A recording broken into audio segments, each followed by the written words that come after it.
don't know the power of a reaction.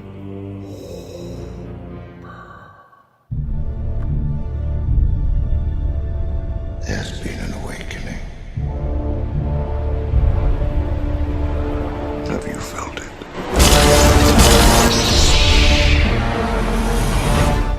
What is happening, Magnusites? I don't know if that deserved a theatrical release. Okay. So, I found this episode mildly entertaining for me. One of my buddies just texted me, "Yeah, Star Wars!" Hashtag Star Wars. So I can tell that he liked it a whole lot more than me. But we pick up, of course, with Ahsoka talking to Anakin, and he says that he hasn't finished her training. So, of course, he pulls out his lightsaber, and they start dueling, and she's doing her stuff. I think she gets like a hit on him, like a kick to the face or something. And he said, so she said, I forgot, she said something slick to him, And so he says, "I'm going to taught you everything." And he cuts the bridge that they're on. And she falls into the abyss of celestial,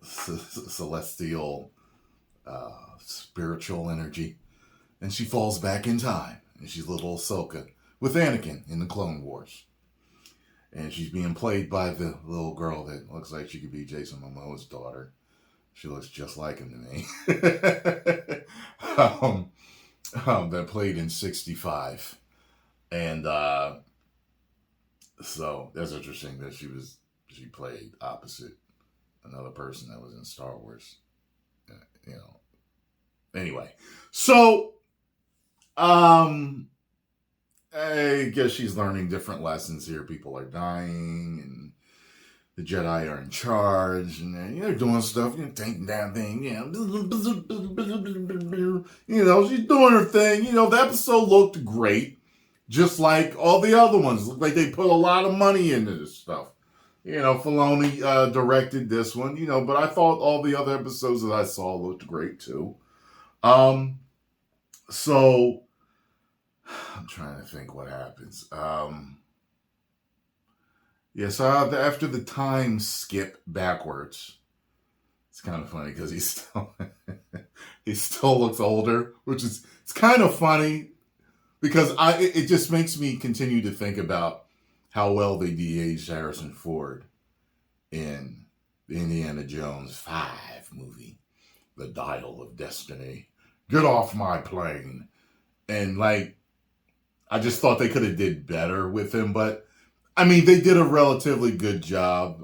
Some might see that as nitpicking, but to me, it's just I when they first show him, I told you he looked a little too smoothed out, a little too, uncanny valley.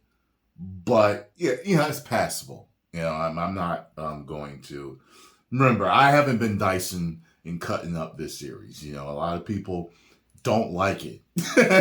I've given every episode, I think, like a 3 or 3.5. So it's all passable to me. But anyway, so they have it's what was really cool is that he walks off during one of the battles and it kind of explosion flashes and you see Vader instead of Anakin walking off. So I thought that was cool.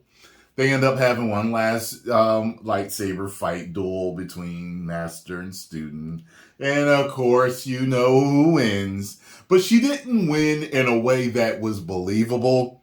The way they did it, I don't know. She reversed something on him and held his blade to his face. But he was using the dark side.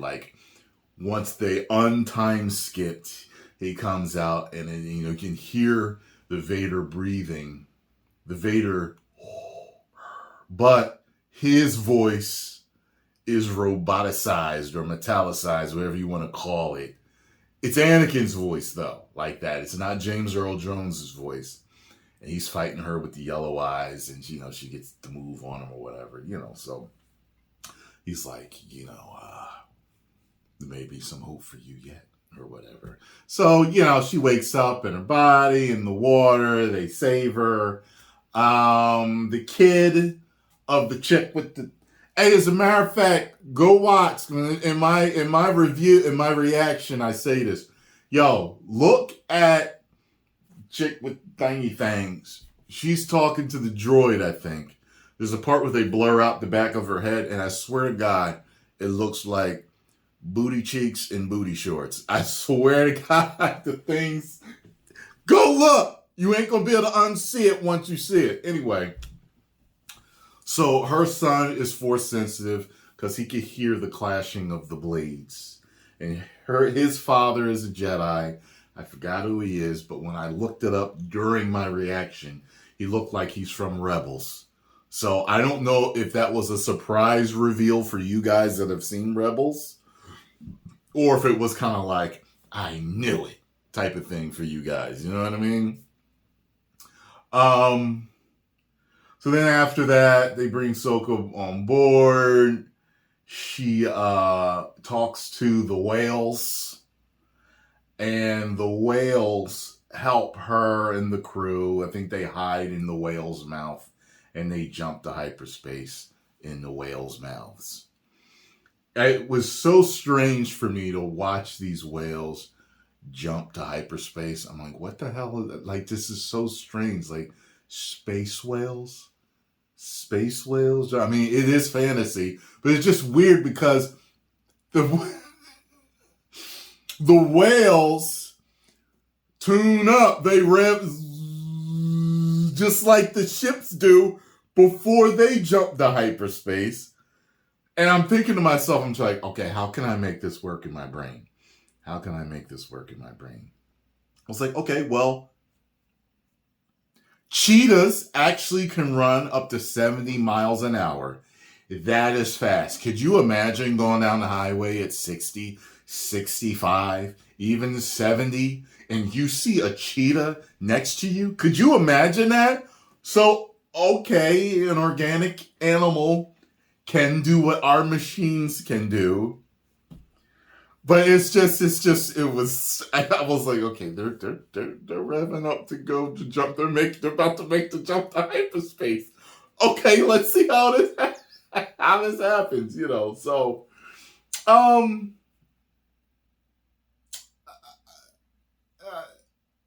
episode was okay to me. It was a little more than okay. I really like how it looked.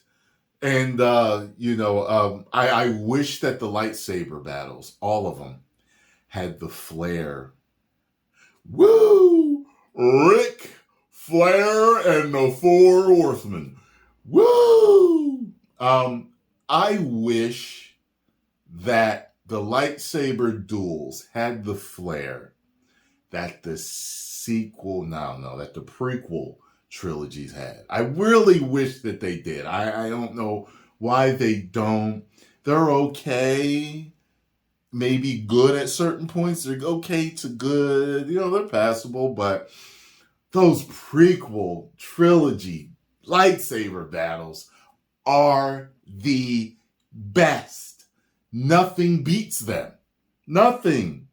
And the best things after that are Empire Strikes Back and Return of the Jedi. That's it. You know what I mean? So anyway, post comments down below. Let me know what you all think. I'm going to give this 2.75 out of 5. Woos! I just don't believe it deserved I don't think it really deserved a theatrical release. However, to those of you that have seen Clone Wars and Rebels, maybe you will feel it did. Okay, I'm somebody that's coming in blind. Okay, and I absolutely don't believe that you should have to have seen Rebels or Clone Wars to really immerse yourself in this, unless it's marketed as the sequel to or the continuation of Rebels and Clone Wars.